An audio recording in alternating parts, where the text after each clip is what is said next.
once again, welcome back to the channel. Another day that I did not get. So I'm here to say that yesterday's video did not go out for some reason. This is happening odd. Anyway, welcome back. Yesterday, I was basically going to try to go over how I'm going to do book 2 for Elf Tribe, but, well, no, I'm not going to do that again, because screw that. It was just me blabbering on anyway. Either way, welcome back. Today we're actually going to talk about book 1. As much as I keep on talking about, oh, it's the end, oh my gosh, we're at the end and stuff. To be honest, I'm not really. I know, I'm lying, but I'm a terrible person. I should get killed for what I'm doing. But, basically, what I mean is that, I'm not done writing the book. Look, I know what I'm doing, Technically, I am done. Frog has the sword now. I would be able to move on to book 1, but I still have a lot of stuff that I've inserted in that I really want to get through. For instance, Frog doing a nice, Frog basically asking the tree some questions, because even with Zion's Divine Suck Blast, or whatever, that's great in that context, but besides his, Life Eater attack, the tree isn't actually dead, it's just drained. But most of its energy is drained, so it can't really fight back at all. And won't fight.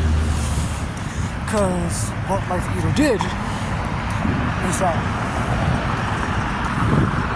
it basically kind of drained all the hate out of the tree. Because, and I suppose I'll explain it now, why the tree was so angry.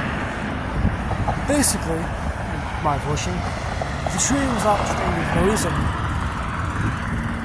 But the tree was angry at the crew because, you heard the story before. Basically, the tree, which is called Zoko, which is kind of funny because the Zoko Forest, basically the tree Zoko was living happily till a stranger appeared with the legendary sword. He was holding it. And Zoko gladly welcomed him. He was happy until he wasn't. The man took a swing of the sword against Zoko, and, the man could not control the power of the sword, so it bounced him back. So taking a piece of Zoko, and, the sword then kind of got implanted and slowly put into the ground until it is now. But he was thin. Zoko then took that personally. And,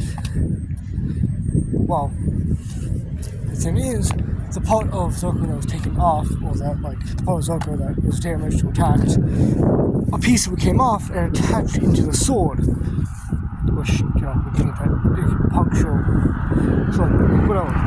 But I mean, it's just it got stuck inside the sword's blade. Nothing too serious. But the problem is, Zoko couldn't touch it and get it back.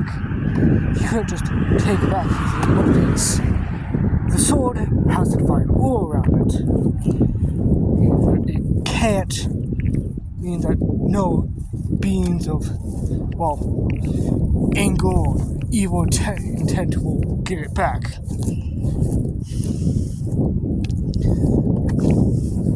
So basically, a being with like no evil, no horrible, like I suppose that wasn't recently angered or something. Like basically, Zuko just can't touch it because it is divine, and he can't touch mortal objects. Either way, he then took that attack personally and viewed any new person that entered the forest as an enemy, a foe, someone that would plan to attack him and kill him.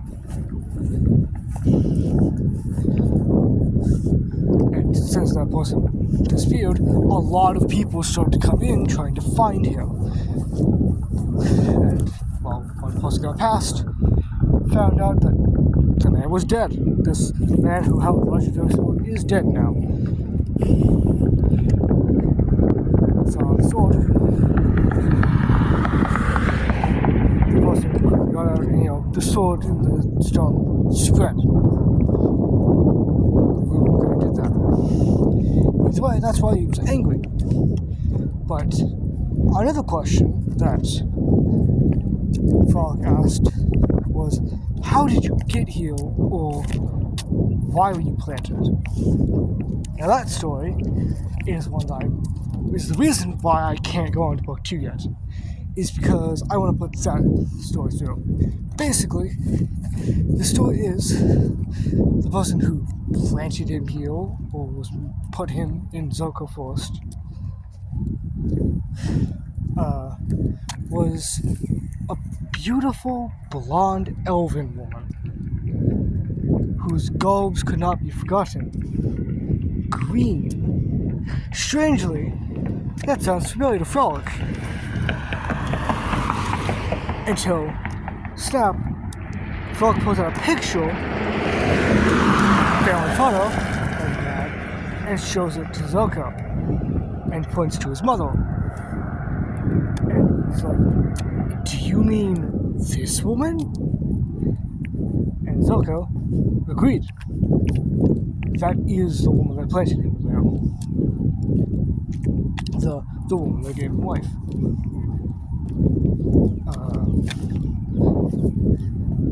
And, well, Frolic was like, that's my mom. Zuko was a bit shocked about that. And, of course, Zuko apologizes to them all for both attacking them and also attacking the child of the woman who planted him. Attacking the son of the woman who planted him. Which, of course, yeah. But the woman suddenly just disappeared one day. She stopped visiting, and it was strange. But of course, Zuko finds that. And hence that's why we're here. Basically, Life Eater would have taken all the anger out of Zuko. But now that Zuko's answered all those questions, he can be given his One Piece back. And once he does, he breaks it. The problem is that piece that broke off and got stuck in the sword, gained a bit of divine energy, or kind of became enchanted, causing Zuko to become immortal. He was given immortality unless that piece of him broke. Of course, he does explain why he wants it, because he wants to finally pass and become a normal tree again. He doesn't want to live. He doesn't want to be a living tree. He wants to live his life as a big tree, living amongst his beautiful forest. And, well, of course, he stops his piece and closes his eyes and mouth as they fuse back together, and he becomes just a tree again. And yeah, that's the reason why I haven't moved on to book one. Is because I want to get because I want to give Zuko a good end. Besides, like how the original creator did it, in which basically the in which basically the tree, which was not called Zuko, would basically just get its life taken, sucked, its energy, basically taken away from it, and it would just die. I think that's how it worked. Because I know that the tree wasn't beaten by Frog or any of the crew; it was beaten by Zide, who then joins the crew. Yeah, but that's it. That's the thing I want to change about it. It's just perhaps I was basically just thinking perhaps I should give a reason of why the tree was so angry, why this tree was so angry and doesn't want them to touch his sword. They also ask why this is your sword. She responds, it isn't actually his sword, but it holds something of his, which would be that little tiny wood piece. Either way, once they get an eye over it, and Zuko returns to being just a tree. Well, also, I had an idea which the invite that they get to go to the party that had majors and stuff. At one point, I had the idea of it freaking slapping against the letter just kind of of the invite being slapped against Frog's face. It would be in an envelope, and it would just go and just slam across it, kind of floating through the wind as the board dropped it. Kind of like that, since I moved on to it. Perhaps I'll have it happen later. Either way, I have to.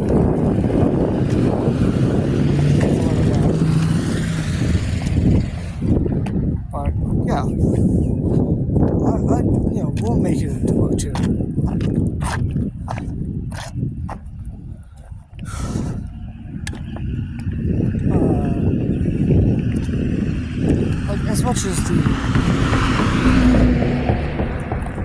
As much as it may take a lot more time for me to add some sad story to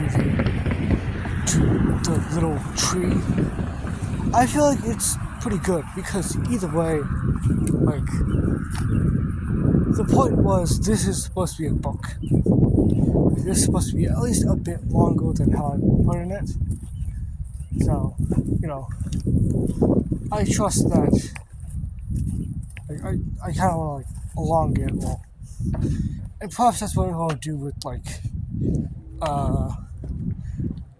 book two. I'll give the cactus a backstory. No, I won't. I don't know. I'll find some way to elongate book two, but that one's gonna take a while. Book one's being elongated just because, I felt like it. Not because of any personal reason, but just because, I don't know. I was just what if I did this? What if the tree had an old origin? What if the tree had a life? Had a reason of why he was so evil and why we attacked him. Stuff like that. But that's all for now. Remember to like, subscribe, and hey, do all that shit.